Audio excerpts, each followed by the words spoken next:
Good evening, everyone. It is good to see so many beautiful faces in Frederick Douglass High School today. I am Jasmine Boyd. I am on the State Executive Committee for the Tennessee Democratic Party, and I am proud to say that Frederick Douglass is a part of my district, Senate District 30. We are living in perilous times. And in perilous times, we have two choices: fight or run. I don't know about you, but when justice, dignity, equity, and common sense are on the line, the only option is to fight. And fight we must for the soul of our nation.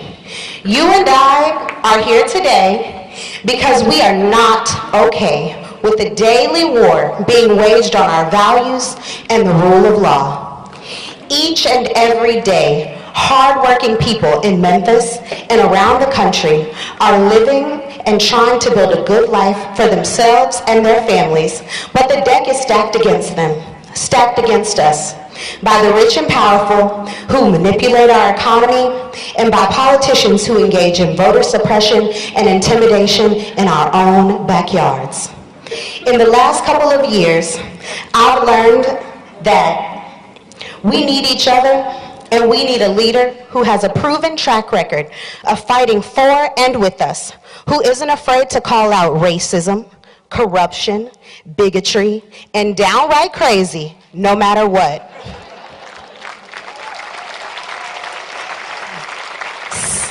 Senator Elizabeth Warren is such a leader.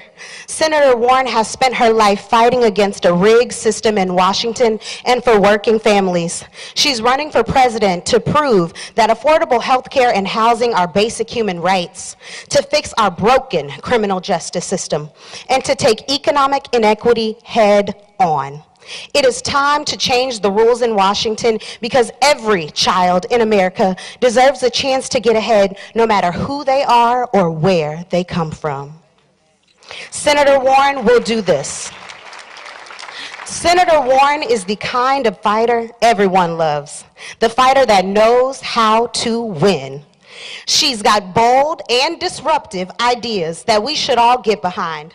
Things like a constitutional amendment to protect the right to vote, a housing bill that takes on decades of redlining and modern housing discrimination, and the most ambitious anti-corruption bill since Watergate. And let's not forget an ultra-millionaire wealth tax to make the 75,000 super-rich families in America pay their fair share.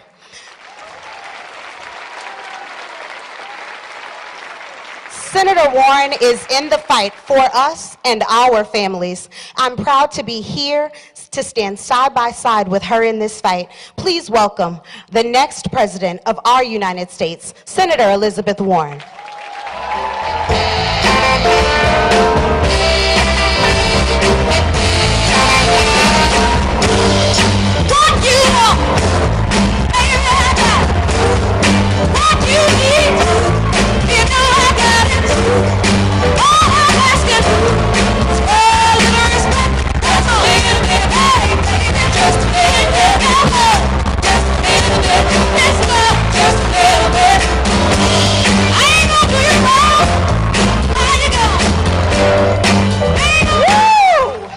Hello, Memphis! And hello, Douglass High! And thank you for that introduction. Jasmine, you're fabulous. That was great. Thank you. So it is so good to be here with you all. I'm so grateful that you would come out on a beautiful Sunday afternoon to come in here and talk policy, but to come in here and talk about the future of our country. And this matters. And what happens in 2020 going to set the direction for generations to come. So thank you for being here. I really do appreciate it. I'm glad that you're all here. So I thought what we'd do today is I'd talk just a little bit, tell you a little bit about myself, tell you a little bit about the things I'm fighting for, And then Commissioner Tammy Sawyer's going to come up, and she's, woohoo! Got her in the front row here. She's going to come up and moderate. We'll just do some questions. And then afterwards, if anybody wants to stay and take a picture, I'll stay as long as you want to stay and take pictures. So that's the fun part. So I'm glad to be here. By the way, I also want to say, coming to Memphis, I can't always get him to do this, but my husband's with me today. Bruce, stand up and say hello. Come up and say hello. Come on, so everybody see you. Yeah, there he is. Thank you. He's a very sweet guy. We would also have our golden retriever, Bailey, but we couldn't get him a ticket on the plane. So anyway, I'm so glad you're all here. So I want to tell you a little about myself. I grew up out in Oklahoma. I have 3 older brothers. I got one Okie here, maybe. It looks like 1 or 2. Yeah. All right, Boomer Sooner, you bet. So I grew up out in Oklahoma. I have 3 much older brothers. I was what used to be called the late in life baby. My mother always just called me the surprise. Yeah, I was about 30 before it hit me what that meant. Now, all 3 of my older brothers went off and joined the military. My oldest brother, Don Reed, was career military. He spent a little over 5 years off and on in combat in Vietnam. We were very lucky to get him back home.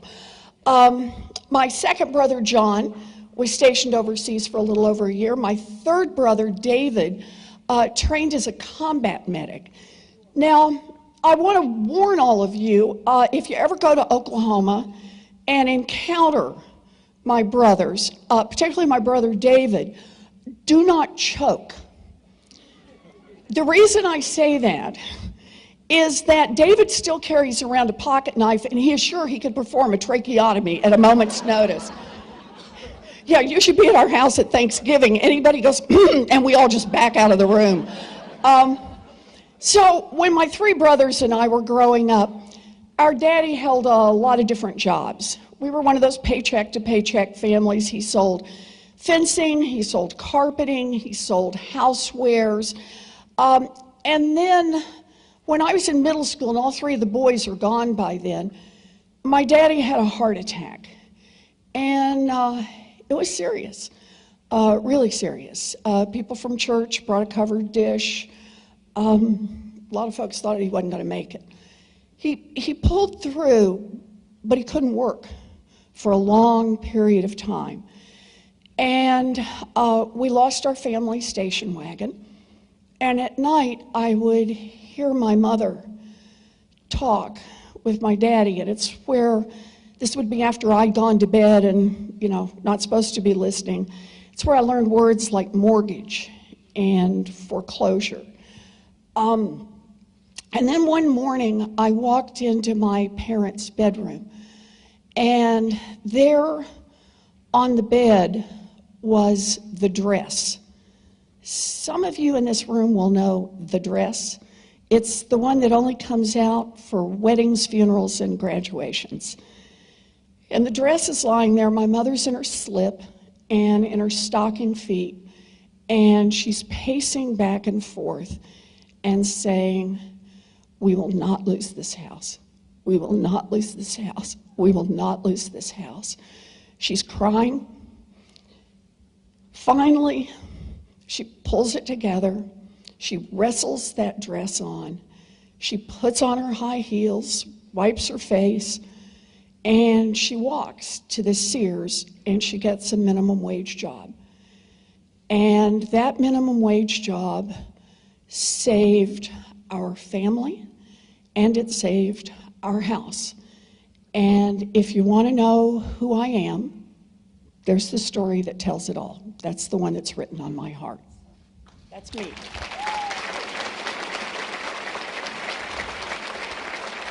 Now, at the time of that story, my mother was 50 years old. She had never worked outside the home.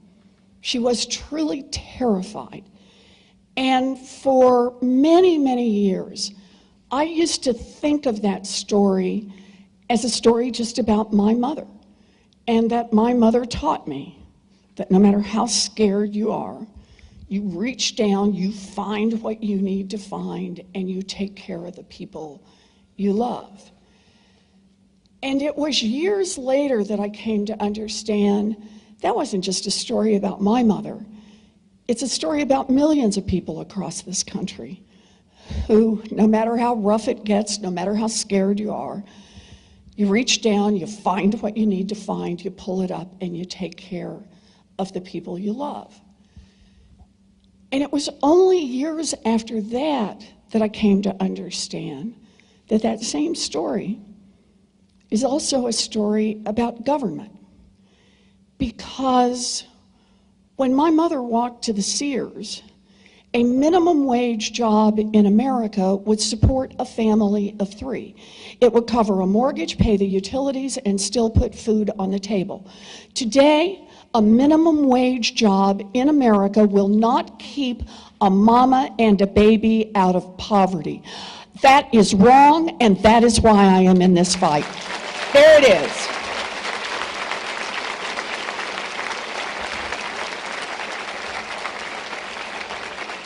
And understand this, the reason for that difference happens in Washington. Because many years ago, what legislators asked about the minimum wage is, what does it take to support a family of 3? To give them a foothold in America's middle class. Today, those same people in Congress ask, what will improve the profitability of giant multinational corporations? Well, I want a government that doesn't work for giant multinational corporations. I want a government that works for little families like ours. Yep. That's why I'm here.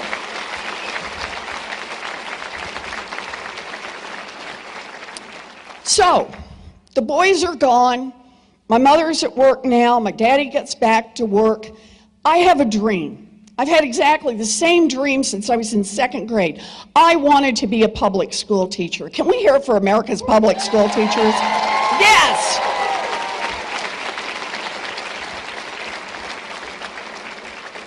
But by the time I graduated from high school, there was no money even for a college application, much less to send me off to college.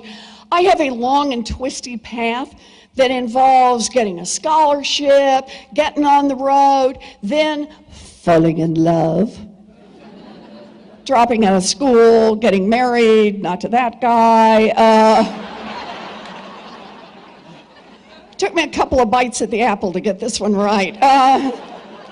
But I finally get back, I make it through, I find a commuter college, I graduate from college, and I realized my dream. I was a special needs elementary public school teacher. I'm a success. Yes. And then, at the end, I loved that job. God, I love that job. At the end of the first year, I was visibly pregnant. And back in those days, the principal just politely did not invite me to come back again. So I'm at home with a baby, and I make this crazy decision to go to law school. And decide to head off, baby on my hip, find a public law school. But it takes me about a minute and a half after I graduate to get right back into teaching. I traded the short ones for the tall ones, but have spent my whole life in teaching. But I've spent my life centered around one fundamental question. It's always, for me, been about studying money, about corporations and contract law and economics. But one central question: what's happening to working families in America? Why is it that hardworking people, people who work every bit as hard as my mother did, have a tougher, steeper, rockier road than ever before? And for families of color, the road is even steeper and even rockier.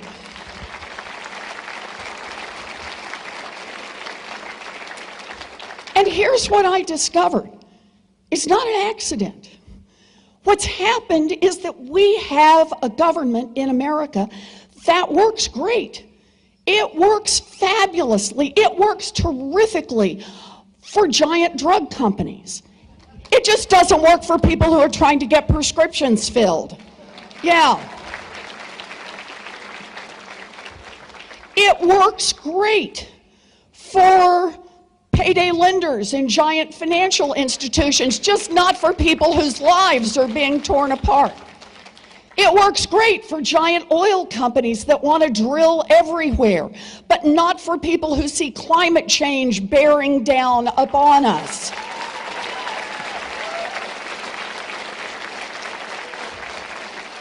And when you see a government that is working great for those at the top, for those with money and connections, and not working for anyone else, then you've got to call it out for what it is: corruption, pure and simple.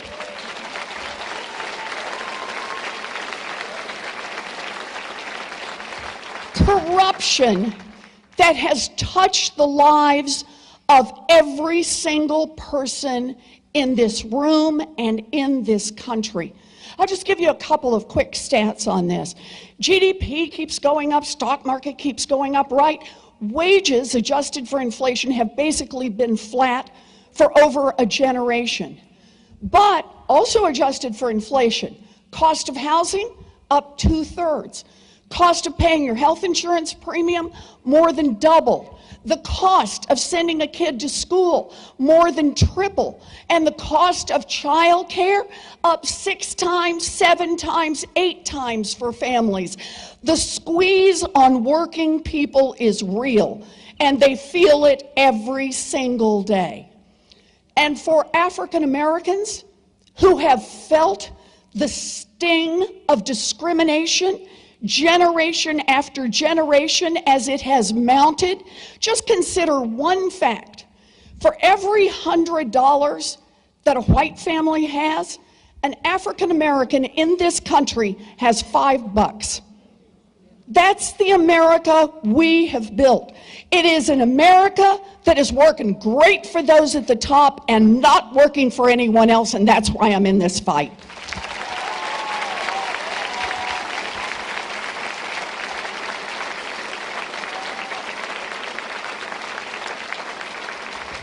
So corruption,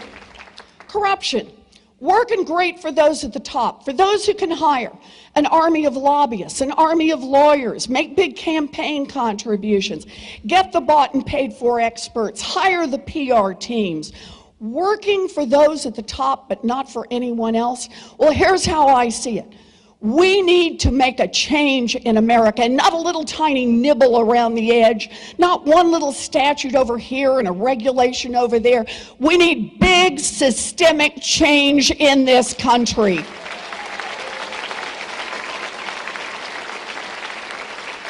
We are a democracy, and we need a government that works for the people. That's why we're here. So, let me give you some ideas around that.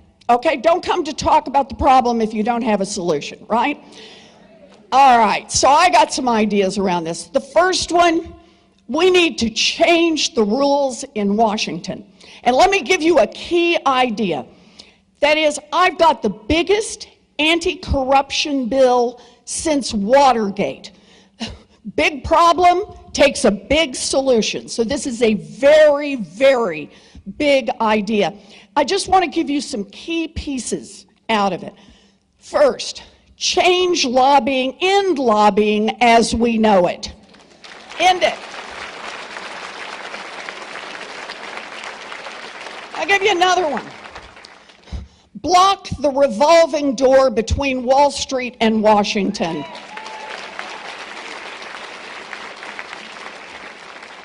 Or another. Make the United States Supreme Court follow basic rules of ethics. There's a shocker. Okay, I could do these all day, but I'll hold myself to just one more. Anybody who wants to run for federal office should have to put their tax returns online. Any, I've done it. 10 years worth. Let's all do it. Okay, first, change the rules in Washington. Second, change the rules in our economy. And here's the problem. Giant multinational corporations, they just basically roll over whoever they want to roll over. They roll over their own employees. They roll over their customers. They roll over the communities where they live. They just kind of do what they want to do because they've got so much power and no one to balance it, no one to check it. So again, instead of just like one little statute here, reining them in over there, what we need is systemic, big structural change in this economy. And the first part is we need more power back in the hands of workers. And that means make it easy to join a union and give unions real power. Yep. Unions built America's middle class, and unions will rebuild America's middle class. That's one. Let me give you another way to think about how to restructure this economy. And we got just a taste of this earlier, but I want to talk about this. I've proposed a tax on giant fortunes in this country. I call it the ultra millionaires tax. Oh, this is fun. Yes, yay.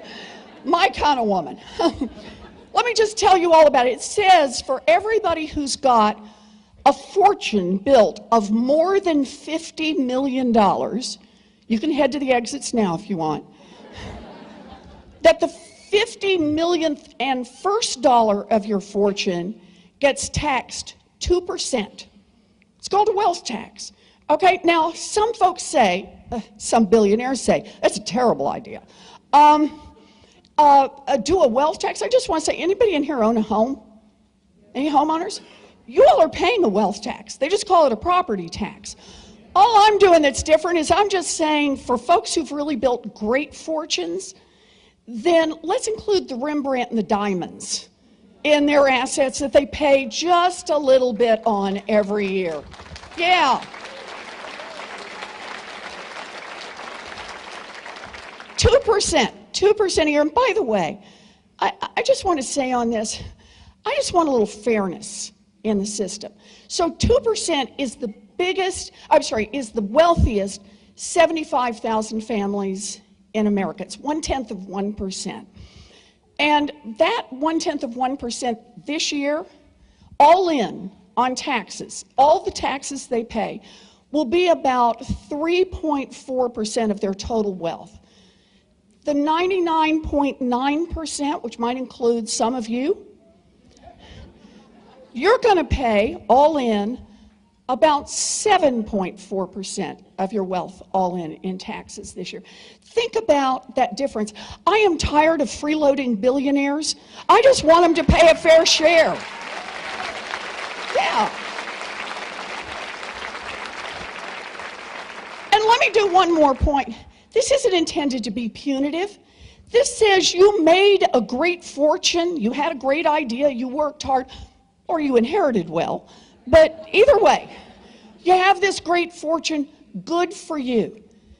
But you built that fortune using workers that all of us help pay to educate. You built that great fortune using roads and bridges all of us helped to pay to build. You built that great fortune counting on the police and the firefighters that all of us helped support.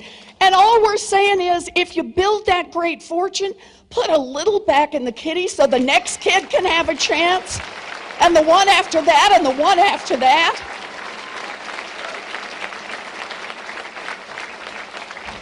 Now here's the deal about that wealth tax. 2% a year, 2% a year. You ready? If they kick in 2% a year, we would have enough money to do universal child care, 0 to 5, plus universal pre-K, plus universal pre-pre-K. We would have an opportunity to make an investment in our babies age 0 to 5 and still have $2 trillion left over.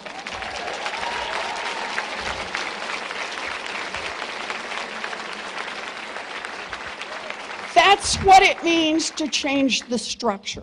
Okay, so there's two, right? First, change the rules in Washington. Two, change the rules in our economy. Now let's go to the third one. Change the rules in our politics. And that starts with protecting our democracy. I want a constitutional amendment to protect the right of every American citizen to vote and to have that vote counted.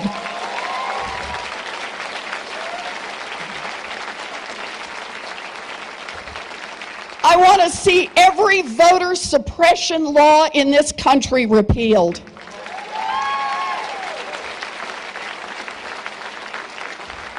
And one more. Repeal Citizens United. Democracy is not for sale. Yes.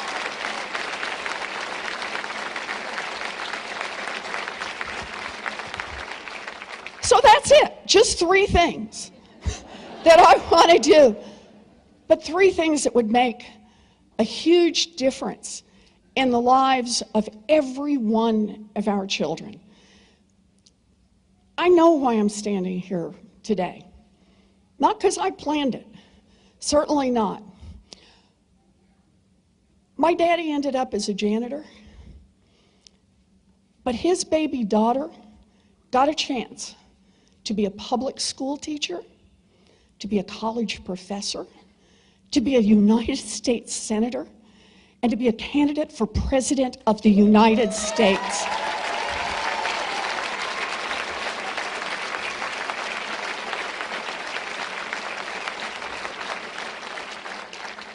I've lived opportunity, and I am committed down to my toes that every child in this country will have the best opportunities that we as a nation can provide.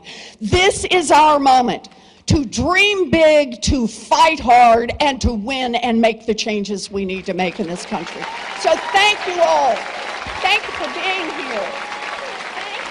Thank you. Thank you. Thank you. Thank you. Thank you. Thank you. Thank you. Thank you. Thank you. Y'all want to ask me some hard questions now? Okay. Thank you so much. Thank you. Thank Good afternoon. I'm Tammy Sawyer, County Commissioner for District 7. We're right here in District 7, so for those of you who are from other districts, welcome. We're going to hop into Q&A. First, we just love to thank you again for making Memphis a priority. Yeah. We don't get that opportunity too often, and we're really glad that you're here. Thank you. Thank you. So when you walked in, you were offered a ticket as an opportunity to ask a question. I'll pick numbers. We'll start with 3, so I'm going to read 3 numbers at a time. When your number is called, you can find one of the microphones and come up and ask it. My dear Memphians, this is a question and answer period. It's not a statement and answer period. I don't want to have to be like Gail King, right, and calm us down. So questions, please, because the senator does have things to do today, and we want to get y'all some photos. Mm-hmm. So let's call the first 3 numbers. I'm going to read the last 4. 7037. Do we have one? Do we have a winner? There we go. We Come got one. down. All right. It's like bingo. Yeah, yell out bingo or something for us. 7054. You can come over to the mic, please. 7054, is that what you said? 7054. Do we have one? Do we have a winner? All right, I'm going to go to the next one. No 7054. All right, 7027. Oh, wait, we've got a 7054. 7054. Do we? No, Okay, she's the come on first one. down. Okay, the second Okay. number, 7027. All right, great. Oh, so we're over on this So on side. our mic, Good. and then one more, 7049. 7049. 7049, all right. All right. Whole idea is just to try to give everybody an equal chance to ask. So, what do we got? Let's get them started. Let's go ahead. First question. Thanks. First of all, thanks again for coming. Oh, thank you. Really Thanks for appreciate having you me. and what you stand for. Thank you. My question Tell me your is, name. My name is Pan Awesome. Hi, Pam. It's Hi. good to see you. Thank you. Thanks for being here today. I'd like to know what you would do to help our dreamers, our DACA people. Thank you. It's a great question.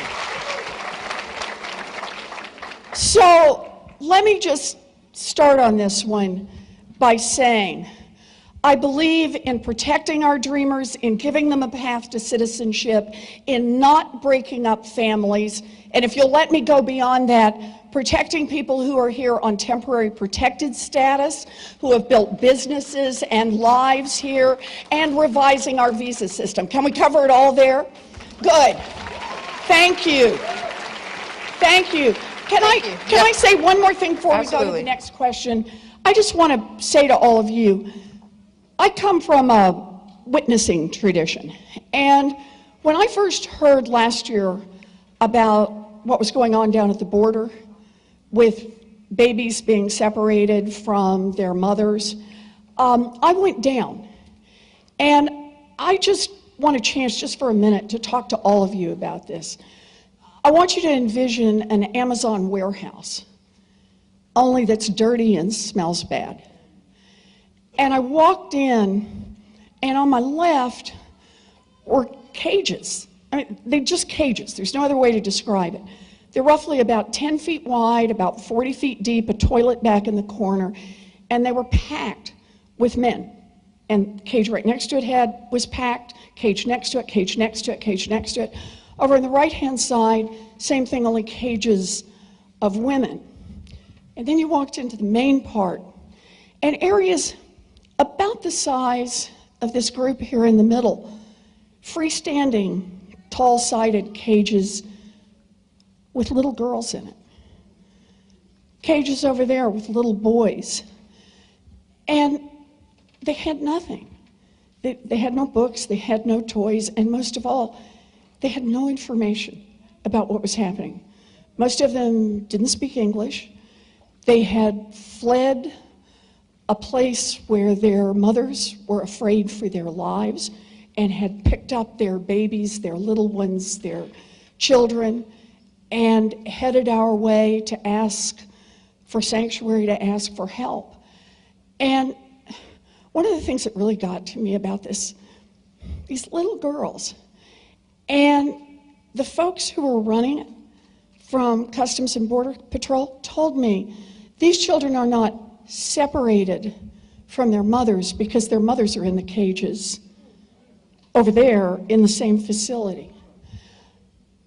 A country, a system, an immigration system that cannot tell the difference in the risk posed by a criminal, a terrorist, and a 12-year-old girl is a system that is not working and needs to be reformed top to bottom.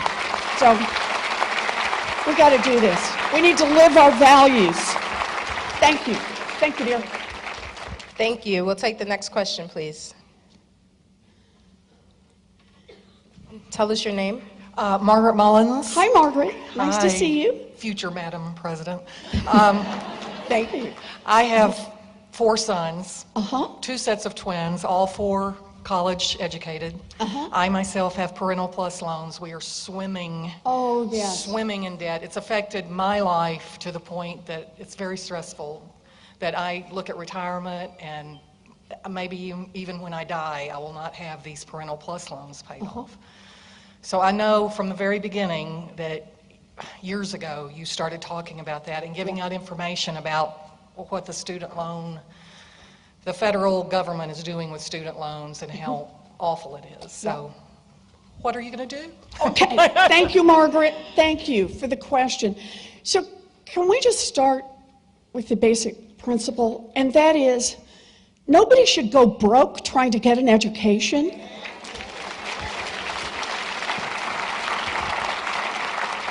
And I want to say on this one, Margaret, this one is personal for me.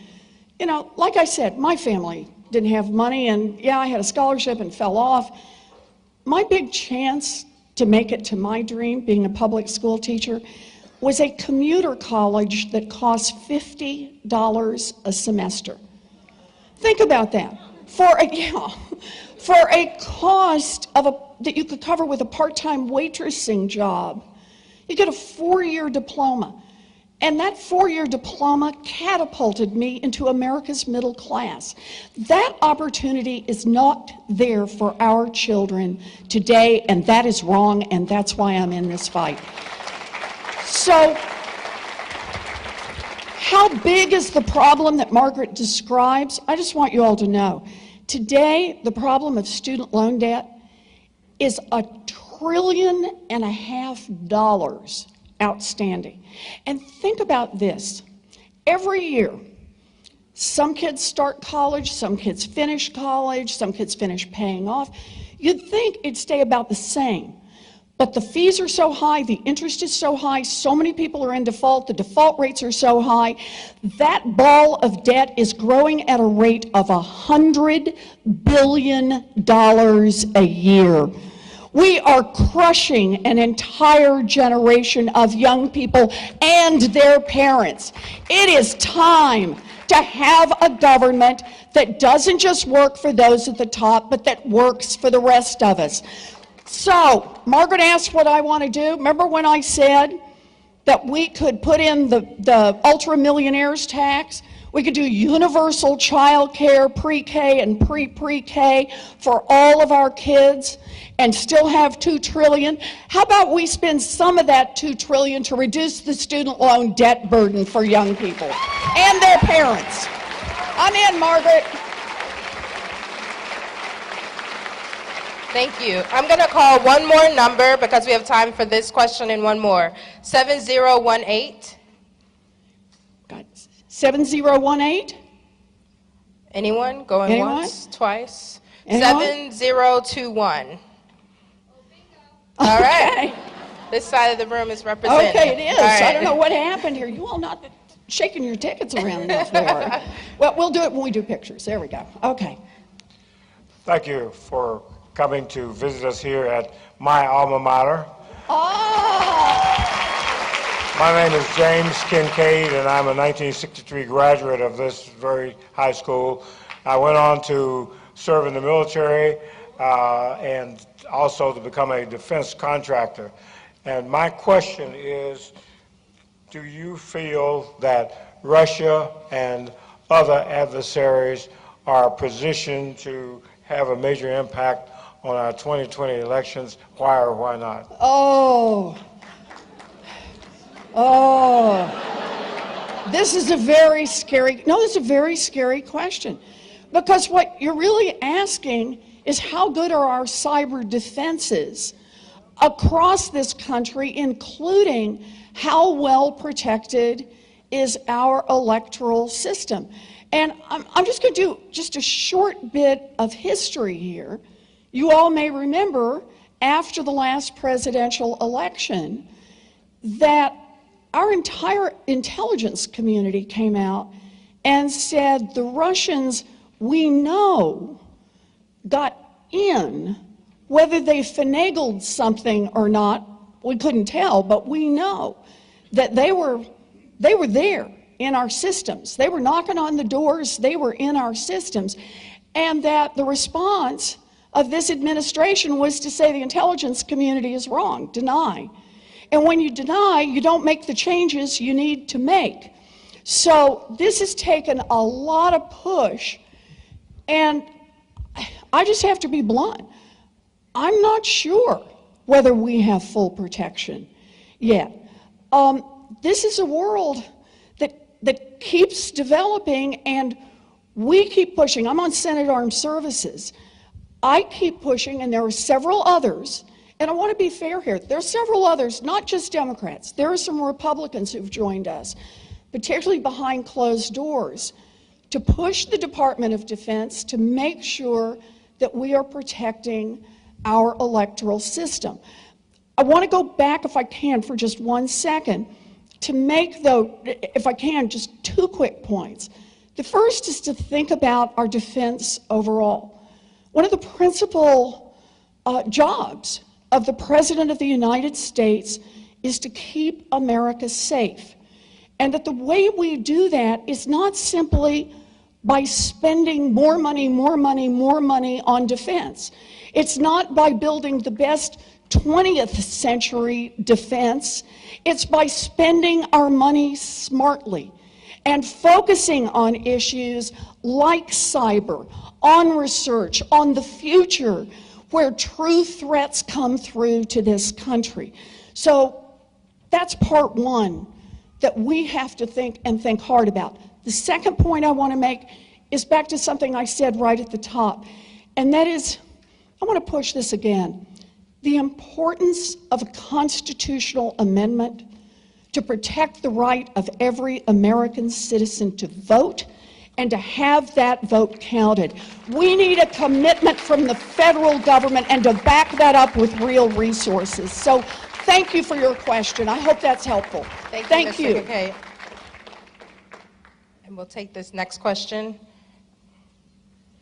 Hi, Senator Warren. Thank you so much for coming to Memphis. Thank you. Tell me your name. My name's Christine Garano. Hi, Christine. I'm a graduate student at the University of Memphis. I'm $45,000 in debt from undergrad. I'm also a poet and an educator. I was wondering if you could speak to your vision. I know you're so invested in education, but your vision for education in terms of art and art literacy for our children and, for generations to come. So thank you. It's a wonderful question. Let me put it this way. Without the arts and the humanities, we will never build the nation we want to be. I'm in. And you've probably detected a pattern here. 0 to 5, I think we need to make the full investment. Just let's put the federal dollars on we can do this. Put the federal dollars on the table. So the idea of high quality childcare, of 2-year-old preschool, of 3-year-old pre-K and 4-year-old or pre-K, getting them lined up. Well-to-do families are buying that for their children. But the idea of high-quality care and early high-quality education should not be a privilege of rich children. It should be the right of every child in this country.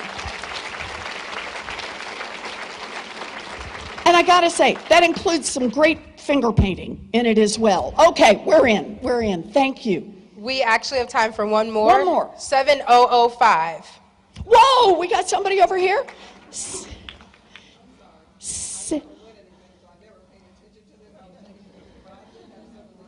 There you go, Okay. 7018. We got it. Okay, yes, ma'am. Someone's coming with a mic. Thank you. I'm sorry. I never really win anything, so I wasn't paying attention. But my name is Norma Lester, and I'm the president of Democratic Women in Shelby County. All righty. And, and I welcome all women to join. But my question, because I am concerned about our future, and it is in our younger people and in our education, and the concern that I have is that we spend so much money on vouchers and on charter schools, and obviously we're seeing that there is some value in them, but what I don't understand, if we're willing to spend taxpayers' money on those schools, why don't we look in revamping our public school educational system?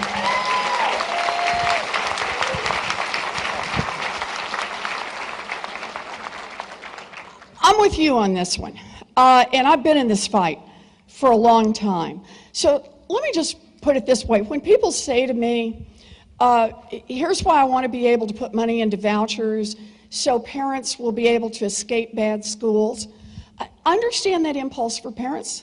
I do. But what happens to all the children left behind? What's left for them? No child should be marooned in a bad educational system. If we have a problem in our schools, then we need to straighten out those schools so that every child has an opportunity. And boy, am I happy to say that at Douglas High. You bet.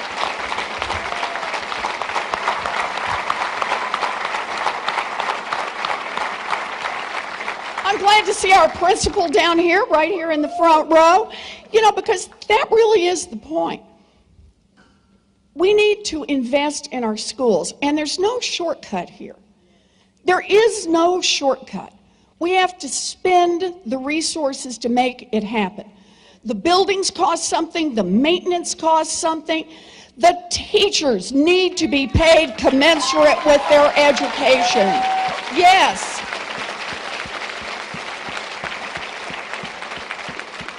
By the way, I just add to it, since I've been talking about the 0 to 5, since that came up, one of the features of that bill is that people who are in early childhood education meet the same standards and they will get paid the same as public school teachers.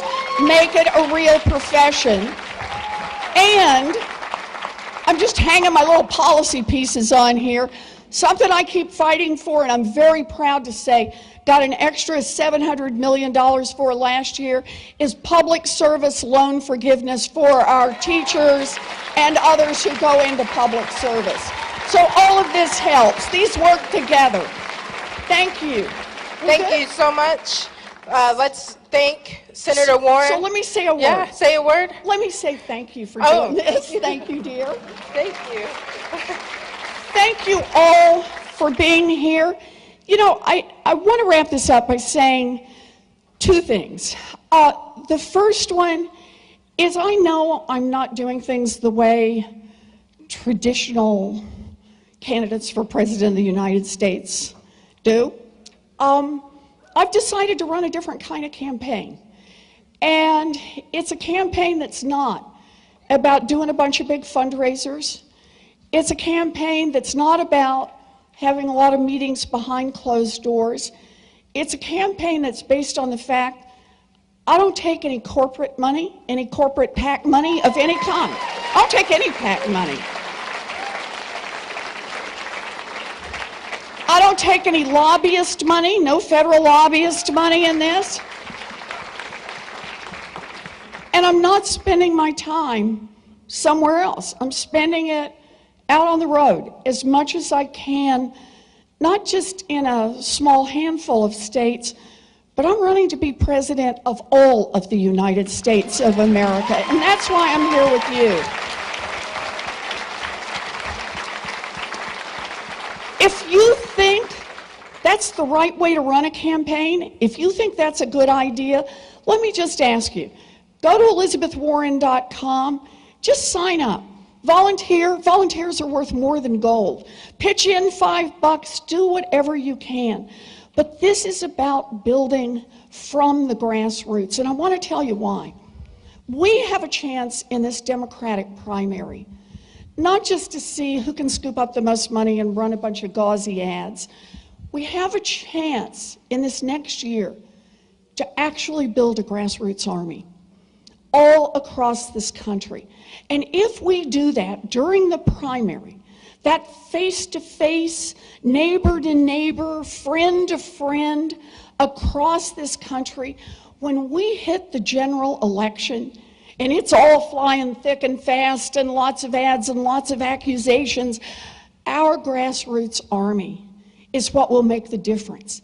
And make the difference not just for President of the United States, but also for control of Congress, for some of our state houses, for some of our governor's races, for some of our local races. This is about how we strengthen democracy up and down the line. If we strengthen democracy, then we not only win, which is part one, but we're in a position to start making the changes we want to make come January 2021. That's what this is about. Build it now.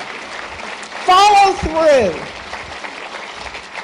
And I know, I get it. What I'm asking for is really hard. I'm talking about changing the rules in Washington. Let's be clear, people with power do not give it up easily. Nope. Changing the rules in our economy, let me say that one again. People with power do not give it up easily. And changing the rules to protect our democracy. These are three big structural changes. And I know they're hard. And I talk to people back in Washington. You know what they say to me? Great ideas, Elizabeth, but this is too hard. You're asking for too much. You're going too far. Ask for less. Smile more. Right? Make this work. And I think about it this way. You know, people told the abolitionists, it's just too hard. Give up now, right? People told the suffragettes, too hard. Give up now. People told the early union organizers, too hard. Just give up now. People told the foot soldiers in the civil rights movement, too hard. Just give up now. People told the early gay activists who wanted equal marriage, too hard, just give up now. But in every single case, they didn't give up. They got organized. They fought on behalf of working people. They built a grassroots movement.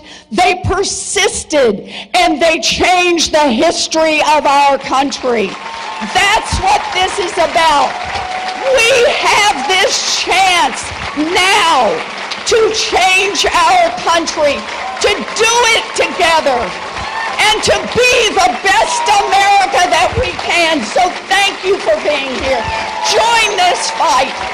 Thank you. Thank you. Thank you. Thank you. Memphis, let's give Senator Warren some more love. Thank you so much.